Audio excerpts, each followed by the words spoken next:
Ouverture ce mardi 25 juillet de la deuxième assemblée générale ordinaire de la Fédération nationale des hommes protestants au centre d'accueil Monseigneur Chaoumba à Kinshasa. Ces travaux qui vont se dérouler jusqu'au 27 juillet prochain se tiennent sous le thème « Hommes protestants, lèvons-nous et bâtissons », un texte tiré du livre de Néhémie chapitre 2, le verset 18. Cette deuxième assemblée générale ordinaire qui se tient 21 ans après la première qui s'est tenue en 2002 sera sanctionnée par l'élection du comité exécutif national de la Fédération des hommes protestants. Dans ce mot des circonstances, le président national ad intérim de la Fédération des hommes protestants, ancien Pierre Koueteminga, a appelé les participants à ces assises à la refondation et évaluation du travail abattu au sein de cette fédération afin de se relancer sur des bonnes bases. Maintenant que nous sommes réunis, maintenant que vous êtes là, nous devons refonder la fédération. Moi, je dirais que cette assemblée générale, c'est une assemblée de refondation de la fédération.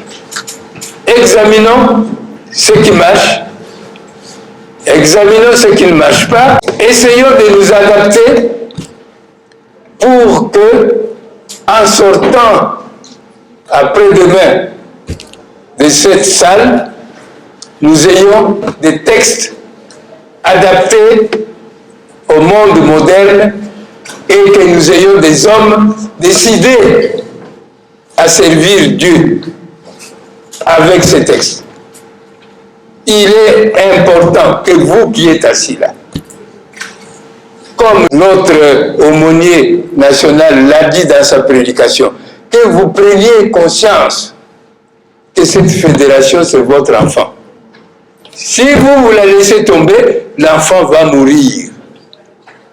Cette fois-ci, nous voulons repartir sur de nouvelles bases et je souhaite que vous tous et ceux qui sont encore en route, qu'ils puissent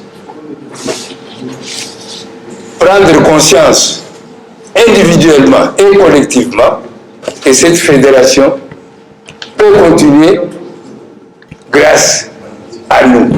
Présent à ces assises, le deuxième vice-président national de l'ECC, Monseigneur Milengue, a martelé sur l'application des valeurs protestantes dans l'exercice de la mission confiée aux laïcs protestants, notamment l'éducation.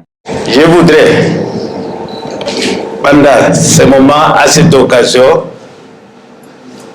vous rappeler que la Fédération nationale des hommes protestants a une grande responsabilité.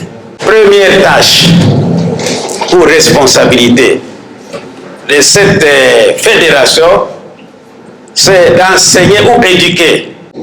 Éduquer les hommes protestants et comme les hommes qui prédominent. À travers les hommes, éduquer aussi tout le monde. Nous aussi, nous sommes parmi les hommes, parce que quand le président a dit, il a dit sauf les consacrés.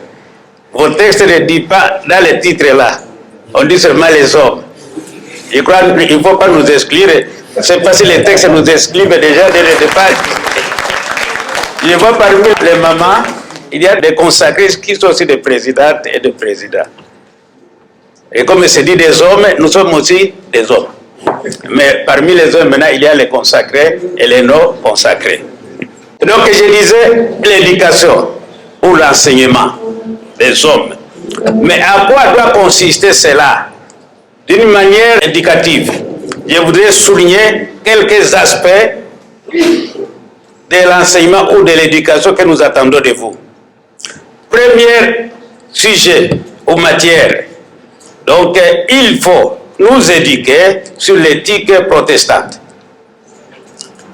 Luther, Calvin ou les réformistes nous ont laissé une éthique.